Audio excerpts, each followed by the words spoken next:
In this School Messenger training video, we will discuss how to create broadcast recipient lists in the Message Center using custom rules. Here we go. Once you're logged in, you're taken to your dashboard, and to send a broadcast, you'll click the big red New Broadcast button. That launches the Message Center. In step 1 of the Message Center, you will begin by going ahead and creating your subject for the broadcast and choosing your broadcast type.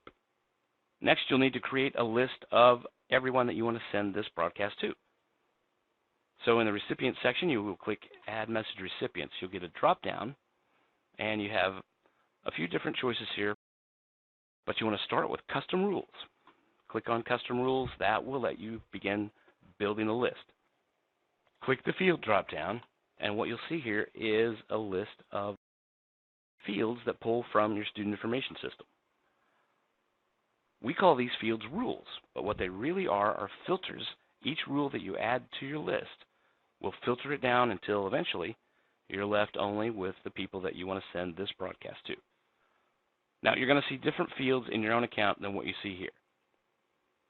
Every account is specific, customizable, and the fields are based on the fields that are in your student information system.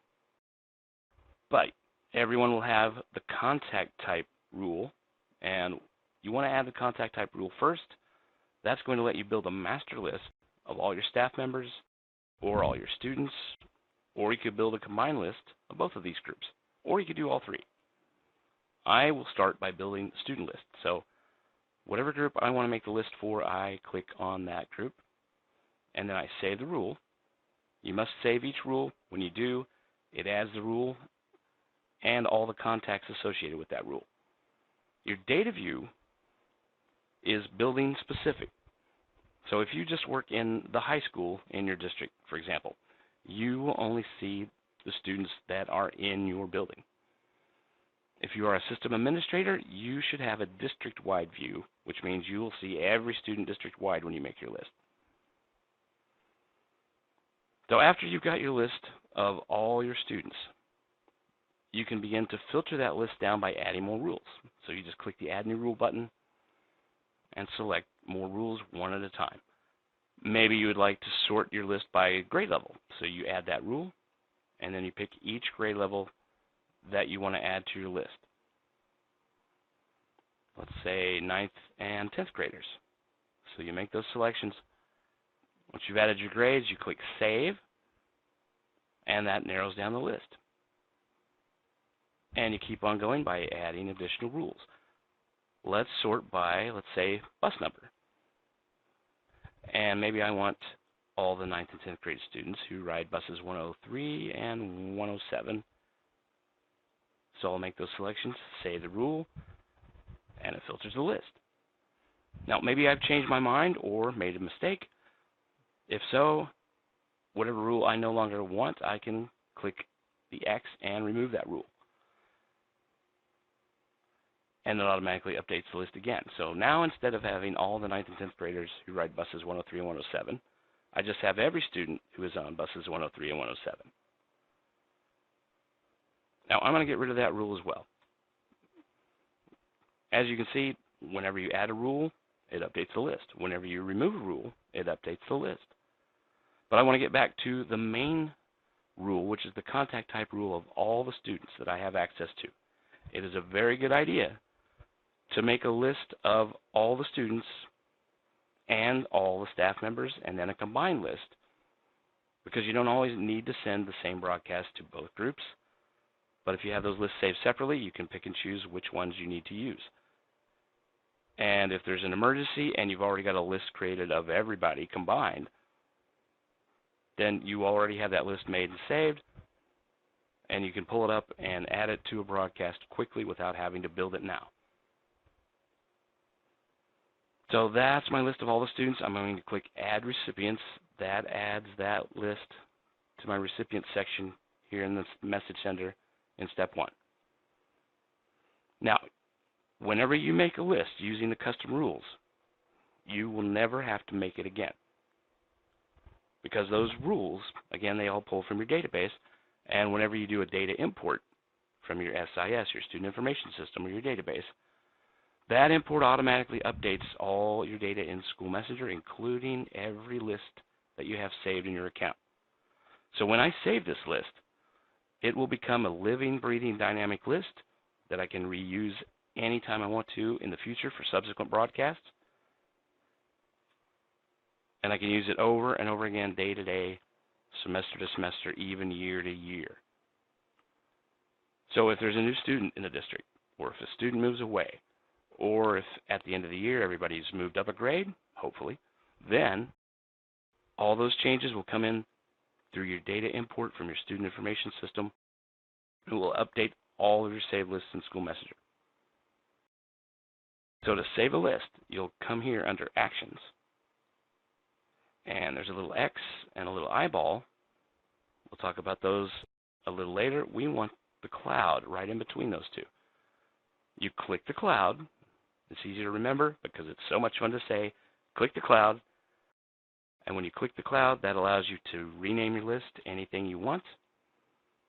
Let's just call this my all-student list, and list is a given, so I don't need to type that in, but you can type in any list name that you want as long as it is clear to you what this list contains based on the name that you give it. So add your name, click Save Recipient List, and there is the new list name. And notice under Actions, the cloud is gone. And when the cloud's gone, that means your list is now saved in your account permanently. And it lives now on the list page right up here on the top, which is located under the Broadcast tab. And anytime you want to reuse this list on a subsequent broadcast, you'll just open the Message Center, click Add Message Recipients, then you'll click Save Recipient Lists, and there it is, along with every other list that you have saved in your account. And any list that you want to add to a broadcast, just click the checkbox in front of them, click Add Recipients, and they will appear here in your Recipients section. And when you send the broadcast, every list that is here will get the broadcast. And remember, each list that you pull up, that you've saved using your custom rules, will be as current as your last data import. So let's go back now and build a staff list. You do the same thing. You go to Add Message Recipients, Custom Rules. You go back on down to Contact Type. Then we'll choose Staff, Save, and that pulls up all of the staff members that I have access to view. Again, your data view is building specific for the staff list as well. We can sort it down using the rules, just like we did with the student list. But I want to keep the entire staff list, so I'll click Add Recipients, and there they are. And just like your student information, your staff data will also import from your database. So let's save this list as well, and we'll never have to make it again. So click the cloud, name the list, save the list, done. List is renamed, cloud's gone, so you know the list is now saved in your account forever. Now let's go back to custom rules real quick. You do not always have to start your list with contact type. You can go ahead and begin with grade level or whatever other rule that you'd like to add. Contact type will let you sort between staff and students. So if you wanted to make, let's say, a third grade list of just the third grade students, if you don't sort by contact type first, you might get a list that contains some third grade staff members. So you go ahead and sort with the contact type rule, and then you can go ahead and add your grade level rule. And pick the grade you want, save it. When you're done filtering your list, you click Add Recipients like always, and there's the list. And again, if you want to save this list, click the cloud, name it what you like, save it, and you'll have it forever. You do not have to save every list.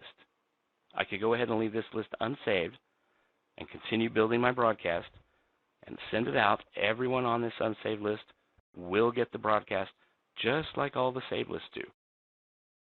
However, keep in mind that any list that you do not save will automatically be deleted once the broadcast is over.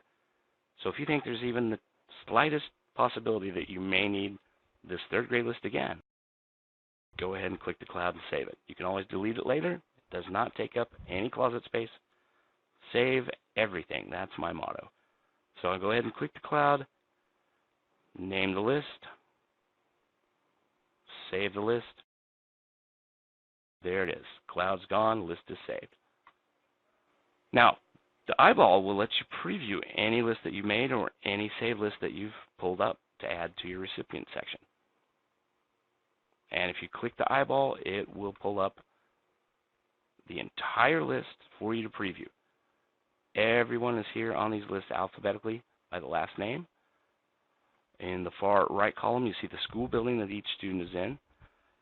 Under destinations, you'll see their contact points. How many phone numbers, how many email addresses, how many text numbers do they have on file. And then in the far left column, you'll see their school ID number. And you can click on either the ID link or the destination link. Either one will take you to that student's contact record. And let's pick someone like, how about Aaron?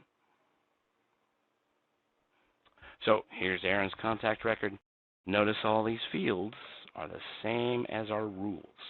These will all be fields that pull from your student information system. So here's all of Aaron's basic information. You can scroll down to see Aaron's contact details, phone numbers, email addresses, and text numbers. You can scroll over from any single contact point to see which broadcast types that contact point receives. You can go back to the list with the back button. When you're done previewing the list, you click the little done button in the bottom right corner, and it takes you right back to step one. Now, if at some point you should change your mind about a list, if you want to get rid of a list under Actions again, you'll just click the X next to that list. So let's say I want to remove this grade level 3 list from this broadcast. I'll click X, it's gone. It has not been deleted because remember, the cloud was gone on that list, so the list is saved in my account. And if I wanted to add it back, I could do so right now by clicking Add Message Recipients, Save Recipient List, and put it right back where it was. Now, if I had clicked on that X and the cloud was still there, that list would then be gone forever, and I'd have to remake it. And in the next training video, we will learn some of the other list tools that you can use in Step 1 of the Message Center to create your broadcast recipient lists. Thanks for watching. Have a wonderful day.